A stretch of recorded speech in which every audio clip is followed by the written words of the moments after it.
Hi, today I'll attempt to decode a master lock speed dial using this lock my friend and combination setting lady set the combination for, and which I don't know. This video assumes you're familiar with the inner workings of these locks. If you're not, check out the neat explainers below. This attempt won't use any mechanical tools. It will use a computer visualizer to keep us on track throughout the decoding process, but the visualizer will not instruct us on which moves to perform or provide move lookup tables. I think that tool-unassisted decoding is possible for this lock, and this is meant to be a midway point in the progression of attacks from mechanically assisted, like MH's padlock decoder tool, to computer-lookup-assisted, visualizer-assisted, paper-assisted, and then unassisted. We're going to use MH's visualizer with it set up to hide the bottom move display, hide the gate positions, and show raw moves up top. We're going to use lots of markers to keep track of our decoding progress. And this decoding method relies on the same thing as always. When the internal disks prevent a lock from opening, one disk binds more than the others and can be solved in isolation. Repeat until open. The variety of techniques here arise from the need to replace direct measurements on the shackle with the indirect measurements of hand manipulation. So let's reset the lock and we will get started in a moment. We need to identify the first binding disk. Historically, the top disk binds first. I've never seen a lock where this isn't the case, and the reason is when you pull on the shackle, the point of contact for the piece that pushes the fence into the disks is on the edge of the top disk's fence. However, we can still check to find the first binding disk without making assumptions. Let me try to get the lighting here a little better.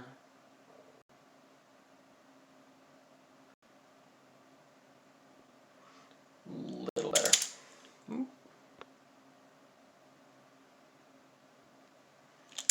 Attempt that? Okay. So let's call this technique sticking while sliding. We're going to move the knob in a direction, hold it there, put light tension on the shackle, and release the knob, noting whether it sticks or it slides freely back to the center position. If it slides freely, none of the disks that are touched by the control piece during the knob's travel are bound by the tension we've put on the shackle. So if any disk touched during travel is binding, the knob will stick. And by elimination, this indicates which disk is binding first. So let's check that out. Reset. Top binds. Right binds. Left binds. Down slides freely.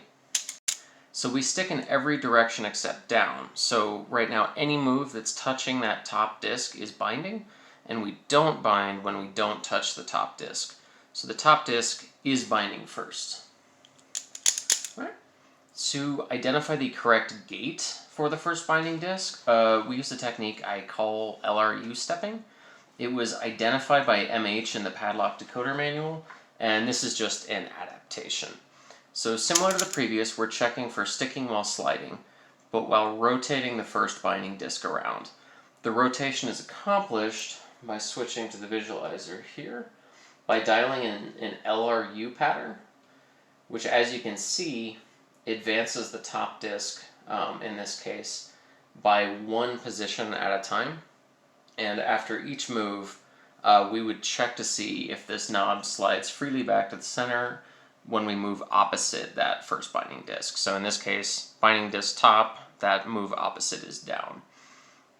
When that knob sticks, one of the other three disks is now binding, indicating we found a gate on the top. There are two complications to this. One is the speed dial doesn't have false gates, but the gate is wide enough to allow the fence to move into it in two positions: the true gate position and the position immediately before. So when we find a position that causes the knob to stick, we need to recheck the positions on either side to verify. And number two, it's possible to catch on the gates of the other three wheels and then get a false reading. We can filter this out because there are a total of 3 gates on these other wheels, 1 per wheel, but it takes 5 moves in the same direction before the disc positions repeat. So a maximum of 3 out of 5 moves in the bottom direction could falsely stick, but in the binding disc true gate position, all 5 plus moves will stick. let's give this a shot. So starting at the 0 position, and I'm going to attempt to update the visualizer after we've gone. So in the reset position here, not sticking, left, not sticking, right, not sticking, up. And so I'm going to keep counting how this is going till we find it.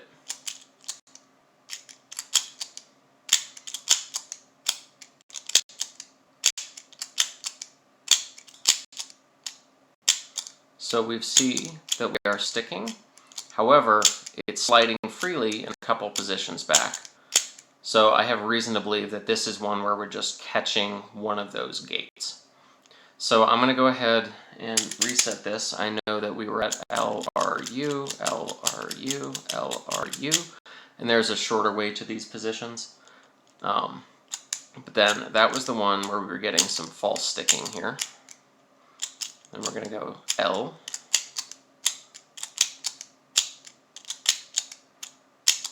So we are now sticking, it would appear to be in all 5+ positions. So this is a really good sign, and it could be, we need to check, the gate after this just to make sure. So we're going to go to the right, and we can see that that's freely sliding, so it would appear that that move to the left did find the true gate for the top. And a shorter way to that sequence, we did LRU 4 times and then left once, I believe. So it would be reset 1, 2, 3, 4 up, and then 1 left, and that should get us back to that position. So switching to the visualizer to represent that, we would go 1, 2, 3, 4, and then left. And I'm going to mark that position as the true gate position for that disk. And in a moment after the cut, we're going to identify the second binding disk. To identify the second binding disk, we use the dragging method developed by Blank Registration. So we would place the first binding disk in its true gate position, put medium heavy tension on the shackle, and move repeatedly opposite the first binding disk, down again here, and we're feeling for a click with a large outward movement of the shackle. There may be a few of these, and we're picking the most distinct click and largest movement. This is a little subjective, and it becomes clearer over time. As we do this, we'll count the total moves downward, and I like to normalize the 3 bottom disks before beginning by doing 1 down move. For example, we have setting the top disk in position. After a reset, we had 1, 2, 3, 4, 1 left. I normalized by going 1 down. Let's show that in the visualizer. Okay. And so we are now counting as we move down with medium heavy tension on the shackle. So 1, and we're guiding it through the whole direction of travel, and I didn't feel anything on that. So 2, you can see we're stuck here, so I'm going to let up on that. 3, 4, 5, and so now if we keep going, we're back to 1, basically. So 1, 2, so 2 sticks very heavily. 3 also, 4, 5,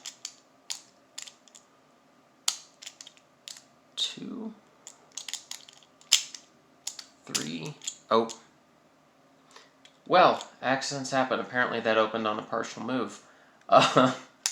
Going to ignore that, restart, and again continue trying to isolate that wheel. Okay. 1, 2, 3, 4, left, down to normalize. So we have 1, 2, 3, 4, 5. And I'm going here repeatedly just because I'm really trying to feel what we would make of that sticking point, because despite the accidental opening, it's pretty crucial to pick the right sticking point here.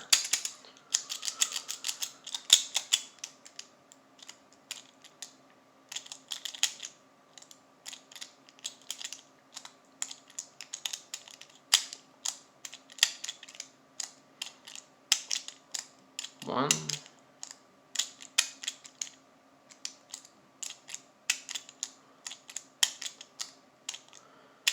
And so this one is a little bit difficult to figure out. 1, 2, 3, 4, left, down.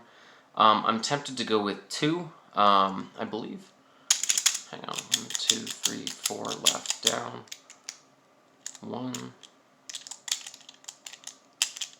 2, 3,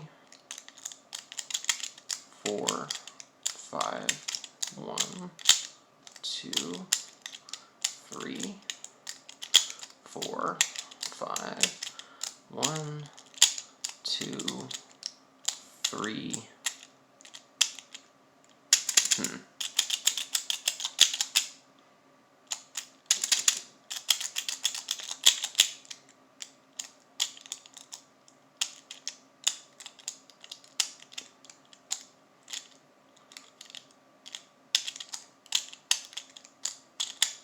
So I'm going to go with 3, and what I was feeling through that whole process is because we're getting not as much outward movement or as distinct a click as I would like, I was trying to find which is the move as we count, where when the knob sticks, it really doesn't want to move again until I actually release tension on the shackle.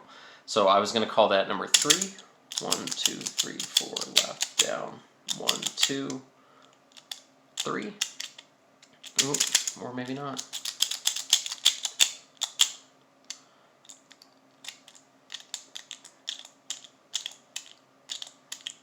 Okay, let's call that 2, and if this turns out to be a mistake, we will just have to back up significantly in the process.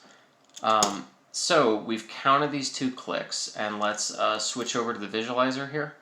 So in the visualizer, we know that this is the position that we started in initially, and it clicked on the second move downward. So we're going to mark the disk positions in the last move before the move that clicked, and then we're going to work to isolate which disk is clicking. So I'm going to use yellow markers to mark the starting points of those wheels right before the down move that clicked. Isolation here works similarly to high-low testing and safe cracking, and this uses the preimage attack that's based on blank registrations work. Of the 3 possible disks that are binding, we're going to advance each one separately and see which advance changes that click that we're feeling, and that should be the second binding disk. Okay, another long process here.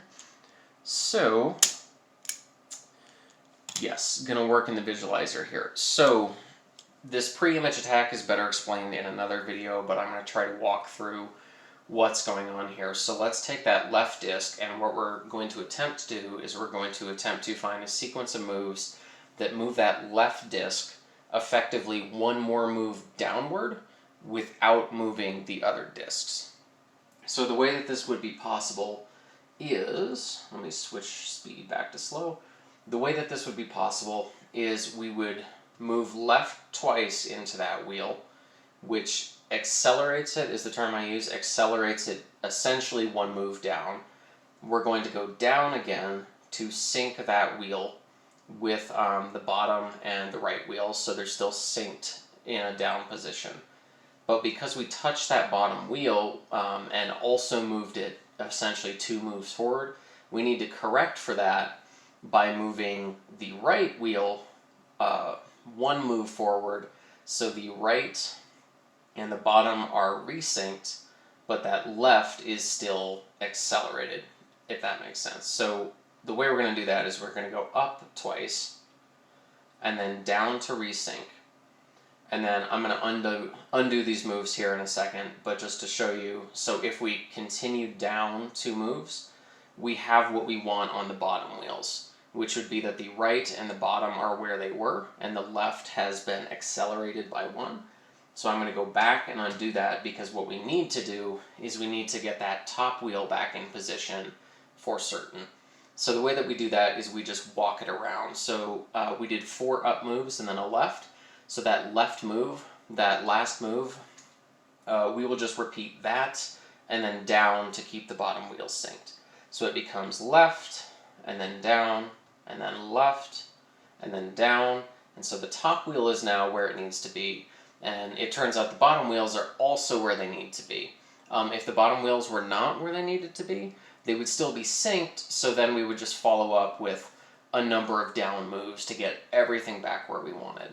So as confusing as that process looks, the general idea is now we can effectively isolate and move and like advance, accelerate a wheel forward.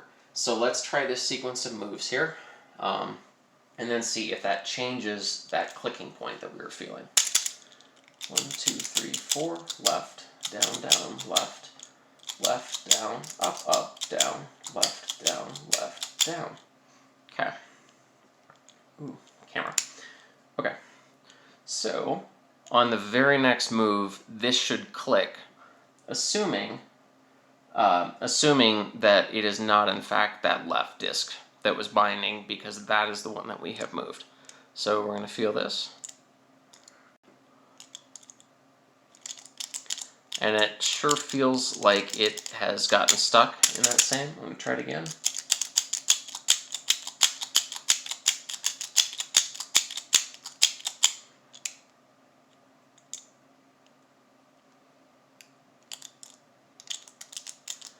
And it's certainly getting stuck. So I'm going to go ahead and say that it is unlikely that that is that wheel that is binding. And now I'm going to back the moves up in the visualizer, essentially to where we started, but we're going to do this same process with, let's start with the right disc, because commonly I've found, it would be up disc and then left or right binds, and then the bottom would be last. So we're going to try to accelerate that right disc forward. So we go twice to the right, down to sync. We go up twice to resync, and then we walk the top wheel around, left, down, left, down, left, down.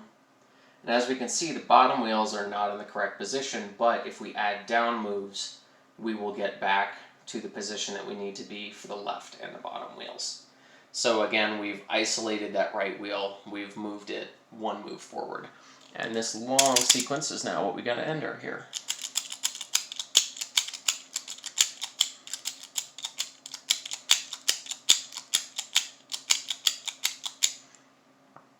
Always a fun time. Okay, so we're going to feel for that click going down. And in that, it moved pretty smoothly there. So there's definitely a change. I would consider it likely that we were binding on that right wheel.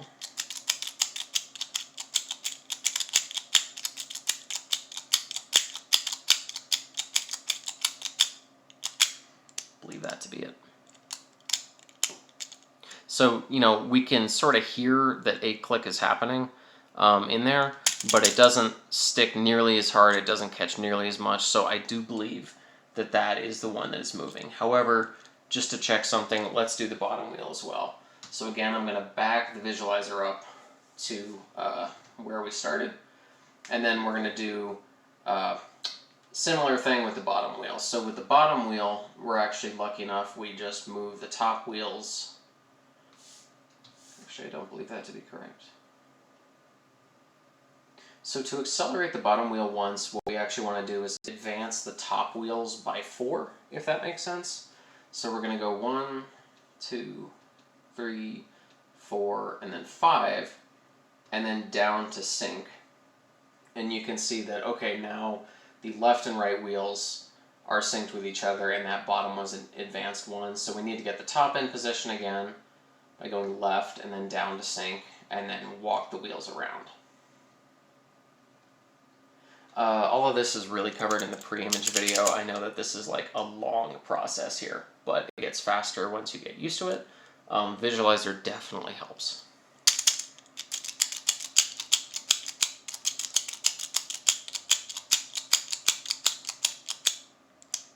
Okay. And we're sticking really hard here, so whatever's going on, I would say that that changed when we isolated and moved the right disk. So I'm going to say that we are feeling a gate on the right disk when we, as we go back in the visualizer, when we do the second move down here, if that makes sense. So let's move over to identifying the correct gate on that second binding disk. So I'm going to mark the travel here. So 1, 2, 3, 4, left, down, down. So we get that click on this move down, or we certainly get that sticking point on this move down. And so what this means is when we're finding a gate, it is somewhere in the travel between the starting point and this ending point here. And I'm going to just use the visualizer to mark our possible gates and then back up. So identifying this correct gate in this interval uses a combination of dragging, an observation from a person called Master Unlocked on Tool's Black Bag blog, which is linked, and partial moves, which will allow us to turn the disks backward. So, yes indeed, the correct gate is somewhere in the travel, marked using yellow, of the second binding disk during this clicking move. So where in the dragging process that click or sticking happens gives us information to reduce the possibilities, and we can also use partial moves to confirm. So beginning with 1, 2, 3, 4, left, down, down.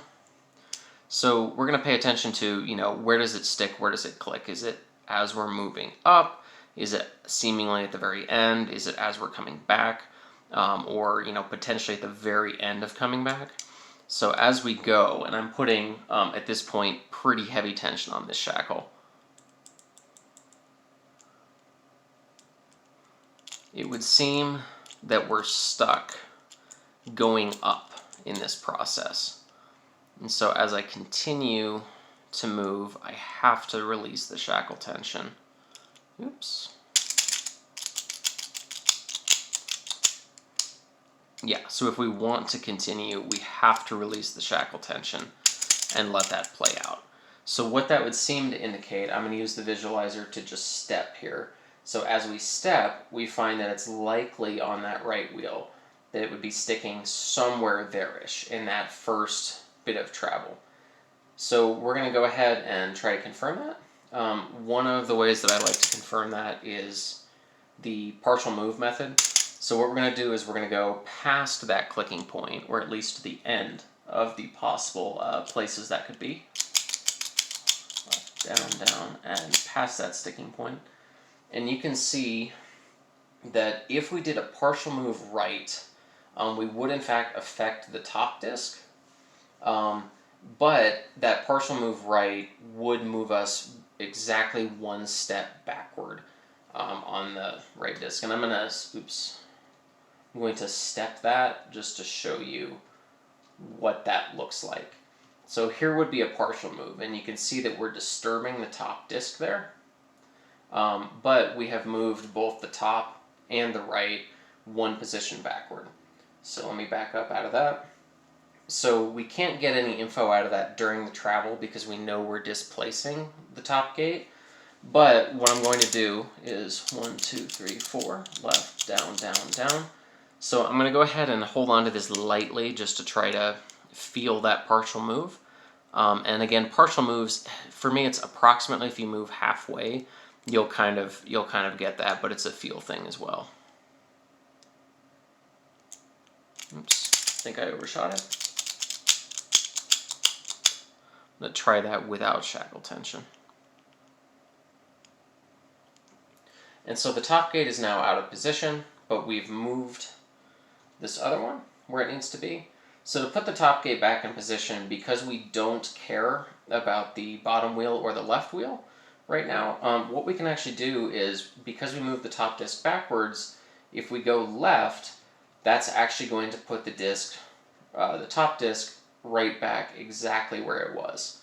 So I'm going to go left, and then the way that we would check, okay, this new position that we've moved to on the right disk, is that a true position? What we're going to do this time is you can see a partial move downward would affect not just the right disk, but the left and the bottom disks.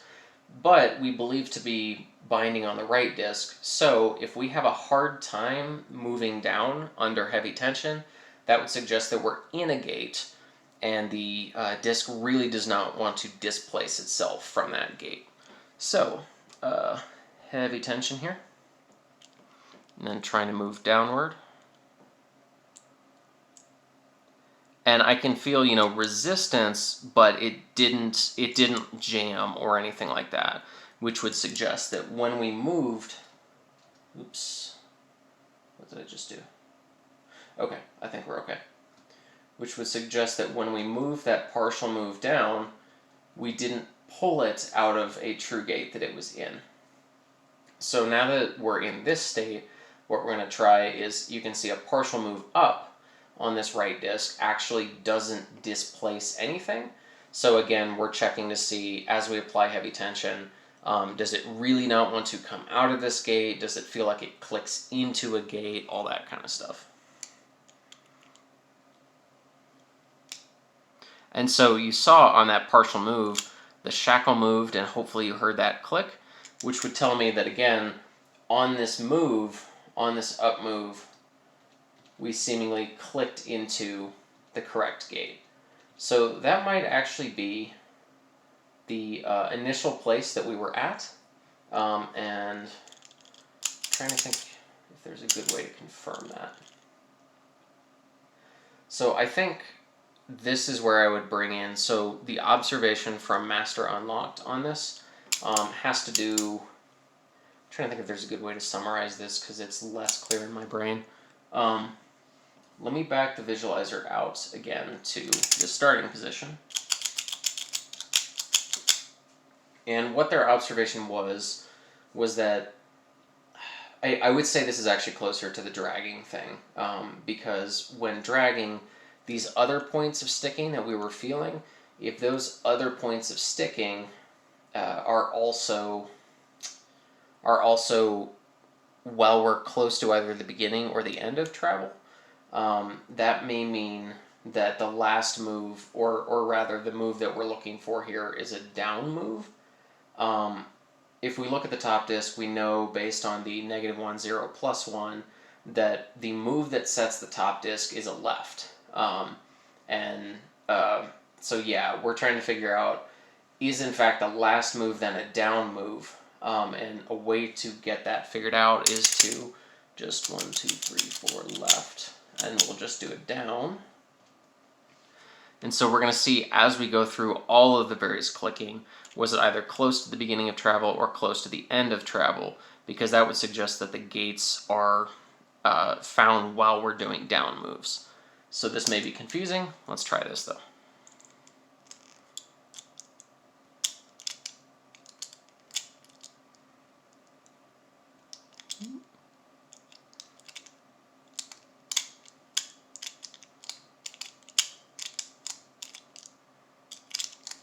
And I would say that no, we're not seeing sticking on gates like at the very beginning or the end of travel. So that's going to make me think, in this process that we just did, that when we got that gate to click, let me try to go through this process again. I do it in the visualizer just to help me remember how to get there. 1, 2, 3, 4, left, 1, 2, 3, partial move right, move left, partial move down, and then you're at the point where we're doing a partial move up. So partial move up definitely clicked. And actually, the way that I should have started to confirm that is we're going to do, as you can see, we're kind of stuck. I would love to try to back that gate up using a partial move, but that's not as feasible because we know that we would displace that top gate while we did it, so that's certainly what we would be feeling. This is always a tough gamble here. I would say, based on the clicking, let's go ahead and just say that the what we believe to be the correct gate, which I'm going to mark in blue, is actually at the very beginning of that second move. So when we attempt to advance, we get resistance trying to move out of that. So that seems like a good bet. I know this has been a long process here, and in just a second after I get some water, we're going to try to move on to the third and fourth discs. So I had a thought on the water break that I really wanted to make sure, again, hopefully that we pick the right gate for the right disc. So the thought that I had on that, reset. So I'm going to start, going to start 1, 2, 3, 4, left, down, down. And as we move through the travel on this, hard to find the position. What I'm going to be checking for is we stick going partially down, but it doesn't want to come back.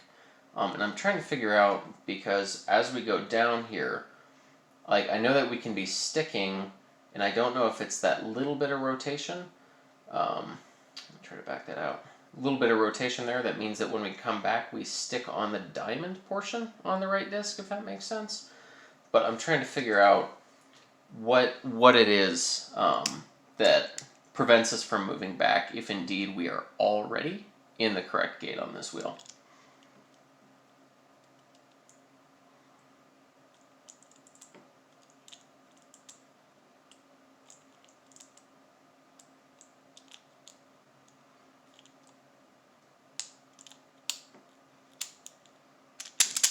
Okay, so what that was telling me, from what I can tell, is that, yeah, we do appear to be in the correct gate, I hope, and the difficulty in moving back is not that we have moved into a different position gate, but the difficulty in moving back is we get a small amount of rotation on this right disc, and then if we attempted to come straight back, you can see it would bind on that diamond because there's no other turning force acting on it. So all of this is just to reinforce the conclusion that we already came to. And now, officially, going to move on to identifying the third binding disc. So we have already taken care of, we have found a sequence up here, this up, up, up, up, left, down, down. So that places both the, that places both the top disc and the right disc in the correct positions. So the way that I try to identify this third binding disc is using partial moves. So if we go 1, 2, 3, 4, left, down, down, we see that a partial move that affects the left disc is up, and a partial move that would affect the bottom disc would be right. So if we move up, that partial move would actually only affect the left disc. So I'm going to try to put really heavy tension on this and then see if that left disc feels like it's binding or if it's a fairly smooth back and forth for that partial move. So partial move is going to be up. And that for sure really does not like the idea of moving. I overshot that, but okay. Yeah, that really does not like the idea of moving at all under that much tension. I'm going to pause here for a sec to see. So I believe what I'm going to do is, with the sequence we found, I'm going to bring 5 moves to the left to tack on. So in this case what we've done is we've changed, we have left the top disc and the right disc in the correct positions that we've guessed, but we have created a different direction for a partial move that will affect actually only the left and the bottom discs. And I realize that doesn't necessarily isolate a lot of information right away, but let's follow that and see where it goes. 1, 2, 3, 4, left, down, down, 2, 3, 4, 5. So heavy tension, partial move down, partial move, and then we come back. And so we're going to try a partial move left again. What I'm hoping for, and I believe I just had this wrong, is I'm hoping to find, yeah, so there is not a partial move we can make to somehow desync either the bottom wheel from the top and the right wheels, or to be 100% sure that it is this, 100% sure that it is, oh my goodness, the left wheel binding. Thanks for your patience here. Okay, I'm going to back out to the correct position that we know.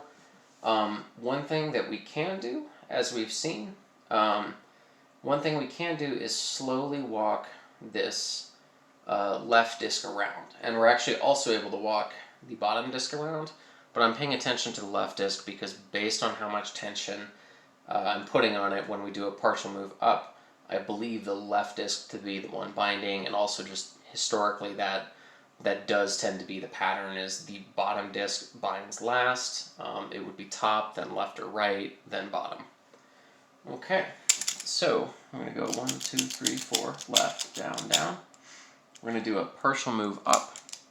And as we're walking this disc around backward, we're trying to feel for like the click that is the fence falling into a gate here. So partial move up.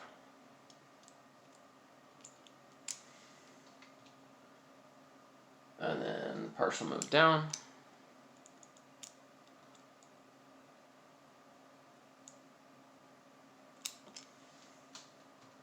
And partial move left, I believe. Yes.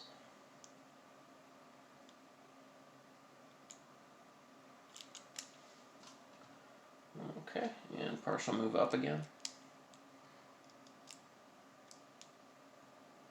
And so I don't know if you saw, I felt the shackle actually come out a bit on that partial move up.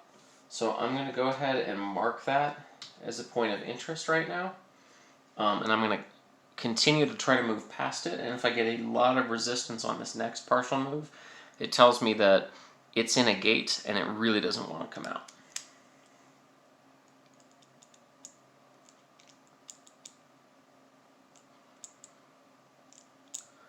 Oops, overshot that, but let's go ahead. 1, 2, 3, 4, left, down, down. And go partial up, partial down, partial left. I'm going to try that partial up again just to see if I can confirm. And this time I'm going to put really heavy tension on it.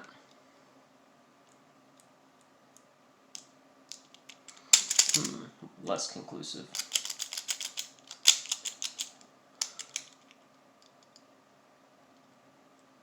Up, down, left, up. Okay. And then again going to try down.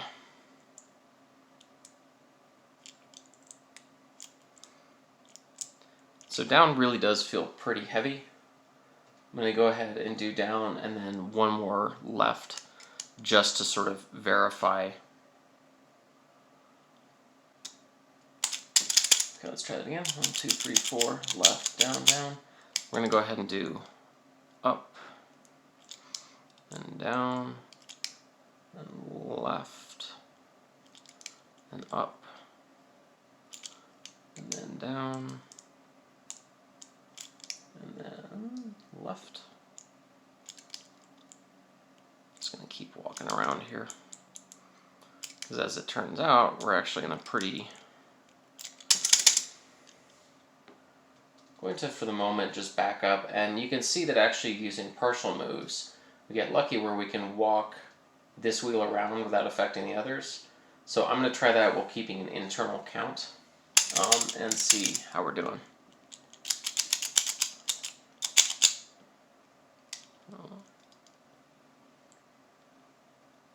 Up.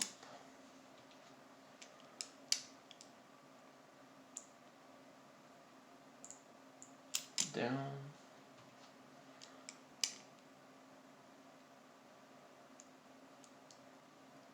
Left. Oops. Up.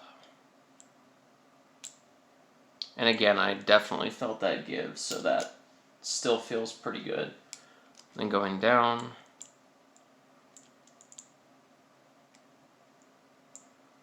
Letting off the tension a little bit there because it doesn't really seem to want to come up, but we're going to continue walking. Left.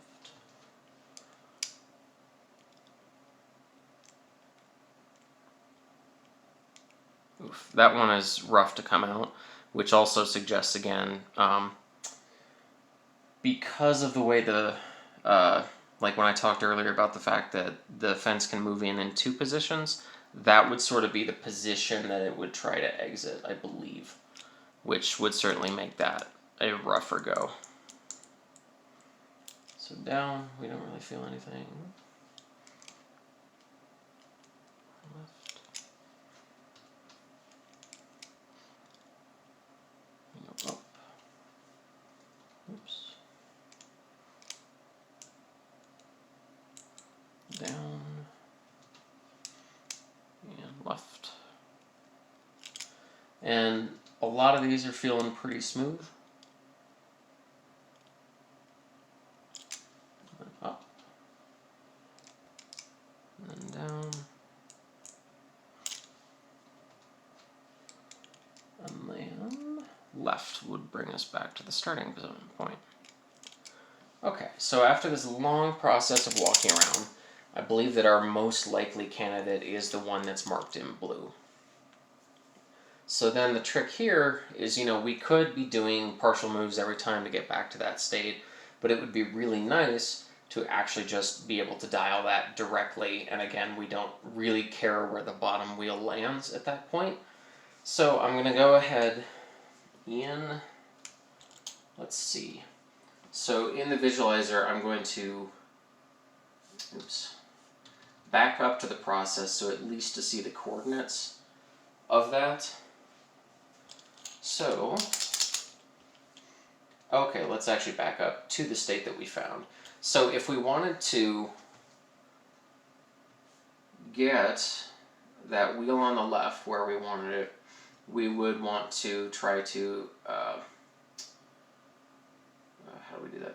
Yeah, we would try to accelerate the top by 1. So again, this is sounding pretty confusing here, but so I'm going to try to accelerate the top by 1, which would mean, oh my goodness. Okay, this is not as hard as I'm making it. So we are effectively synced on lefts here, and now we need to accelerate the top by 1, so we would go 2 there, 1 there, and then down, left, down, left, down, left, down, left, down, and left, left, left, left. Nope, definitely did that wrong. Okay, check this out. 1, 2. Okay, I'm going to pause and take a bathroom break. Be right back. Alright, so what we are looking to do at this point, I'm going to go ahead and back up. Let's go to the visualizer and back up. So we're trying the preimage attack. Let me move that to normal. Left, left, left. 2, 3, 4. Left, and it was down. Okay, so with this preimage attack, we're trying to move. That's what I was doing wrong here. So we want, in the down direction, we want to accelerate the left one. Nope, that is not correct. Okay. Thanks for bearing with. I'm so sorry. It's difficult to think on camera. Okay, so we essentially want the top and the right to stay where they are, and the left we would like to accelerate by 1, 2, 3, 4, basically. Only I think I have that wrong because we want things to be synced. So when we did down, okay, so let's actually go down twice and then left. Okay, this is a better starting point because now we can accurately calculate, with that left as the last move, we can accurately calculate how many moves left we want to accelerate the left disk. So we would want to accelerate that by 1, 2, 3. And the best way to actually do this, to get this to move independently, is we were actually going to accelerate the top wheel by, I want to accelerate that by 3. So we're going to accelerate the top wheel basically by -2, if that kind of makes sense. Or rather, accelerating the top wheel by 2 should accelerate, it's all moving in 5s. Okay, so let's try 1, 2, 3, and then we're syncing. And then 1, 2. Alright, so we can see that that, in fact, does what we want on the top and the left wheel. I'm going to back up 2, because now we just need to walk the right disk into place.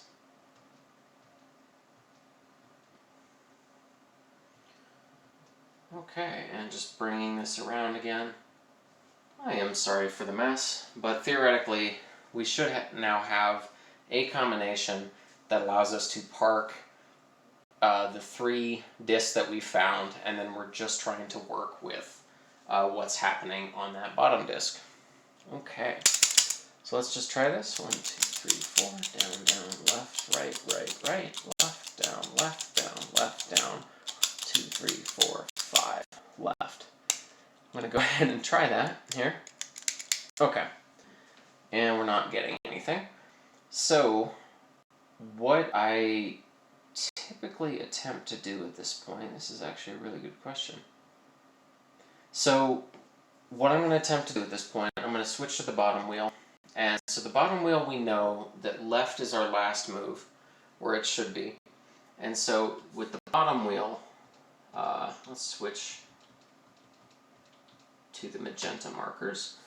So with the bottom wheel, there are 5 possibilities. So again, what we're doing here is we're going to use the preimage attack to go through those 5 possibilities. Because with left as the last move, we know that the bottom wheel has to end with -1.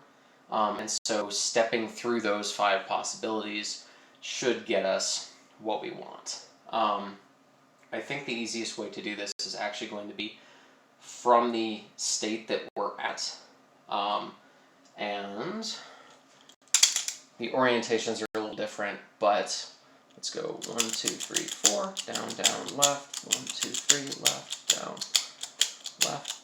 left, 1, 2, 3, 4. Okay. And so in the visualizer, we're going to try accelerating that bottom disk by 1. So what this means, we're already synced with everything moving left, so we would go down twice, left once to sync.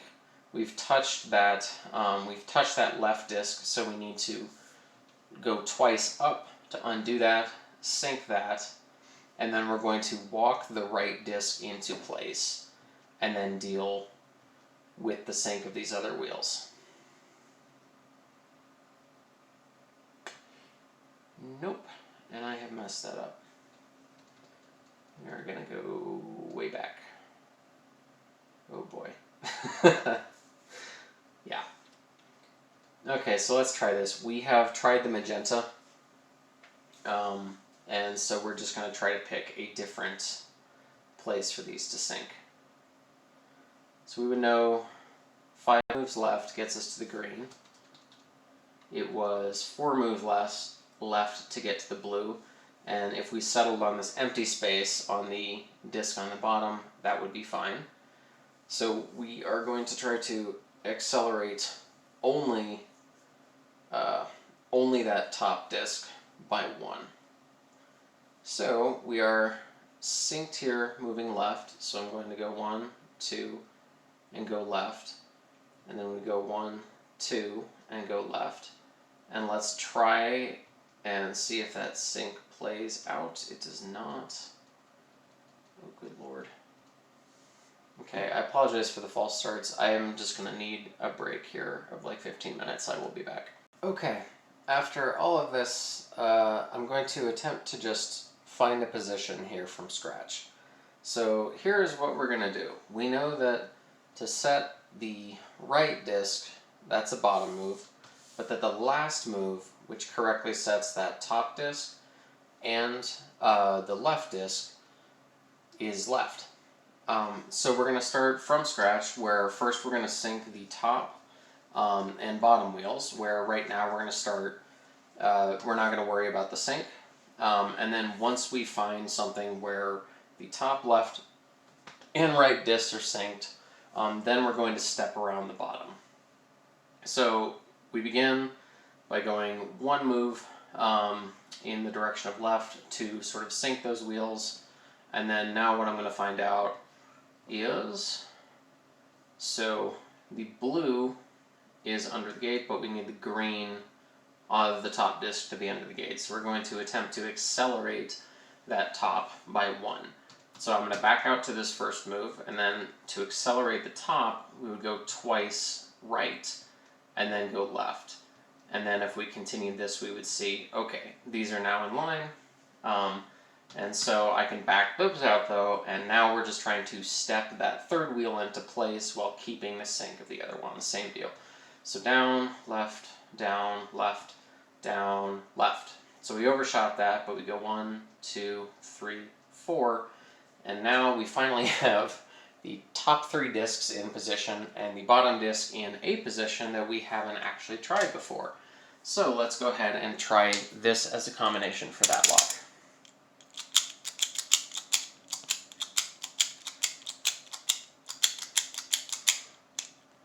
And that is not a combination for the lock, so I'm going to mark the bottom in magenta. So now what we would like to do is we would like to accelerate that bottom disk by 1, just start accelerating it. So this is where I always need to make sure that I'm doing things correctly. The way we're going to do this is we're going to move in the direction of that disk twice. We're going to resync on left. Because we've touched that left disk, we now need to go right twice, resync, and then we're going to walk the bottom wheel, or walk the right wheel. Yes, that is how we do it. Okay, so we now have a combination where the bottom wheel is different, everything else is in the place that we wanted it. So left, right, left, down, down, left. 1, 2, 3, 4. Down, down, left, right, left, down, left. And no dice on that one either. So again, I'm gonna go ahead and back up. Nah, you know what, let's just keep going. Down, down, left, right, left. Let's see, yeah, down, left. Okay, and we're at a new position again. So I'm going to try that from the top. Left, right. Down, left. 1, 2, 3, 4 left. Down, left. Right, left. Down, left. Down, left. Right, left. Down, left. Oh, and that's not it, and this does not look good. So we're going to try to accelerate then by 2 on the bottom wheel, because we already tried that one position marked in magenta. So we're going to go 1, 2, 3 down, sync with the left, and then we're going to go 1, 2, 3 right, sync with the left, walk the bottom one into position, or sorry, walk the right one into position, which is going to take a while, and then move those back. So this is a ridiculously long combo. Let's see. Left, right, left, down, down. 1, 2, 3, 4, 5. 1, 2, left, right, left, down, left, down, left, down, right, left, down, left, down, left, down, left, right, left, down, left, down, left, down, left, down, left, down, left, left, please. Yes! Okay, super excited about that. Holy cow. Okay, that actually worked out. And I remember when I asked my friend and combination change lady, hey, do you remember what combo you put in there? She said, nah, I just did a bunch of stuff. I have no idea. So what I'm going to do now is we're going to show what a much, much, much shorter combination would look like right after I mark these wheels and set these gates so we don't lose it. Okay, so let's see what a much shorter combination might look like. Here we go. That's better. Up, up, right, right, down, down, left. Oh, positively brutal. Thank you for bearing with. I think you see how everything works. This was really not smooth, so I'm going to attempt to do a video that is much smoother, where I may name what I'm doing and name what I'm doing in the visualizer, but otherwise not really bother with explanation. Thanks for watching. I have some thank yous coming up for, let me just go into that. So huge thanks to the inventor of this lock, whose name I apologize I never learned to pronounce, but it's Yehonatan, and last name Knoll, Knoll. MH for the visualizer, for the initial paper, for all of that kind of stuff. Blank registration, a huge thanks. Could not have done any of this without you. The pre-image attack that you found, like all the clicking stuff, just, yeah, been a huge, huge, huge inspiration and help, and I appreciate it so much.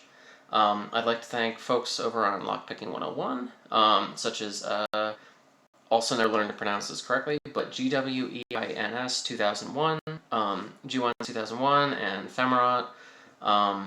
Really appreciate it. And then also a thank you to Master Unlocked on Tools Black Bag website. I've linked your post. I can't remember what it crystallized in my brain exactly, but it was wonderful. And thank you so much for watching. This has been an exercise in masochism. I hope the rest of your day is very good. Thanks.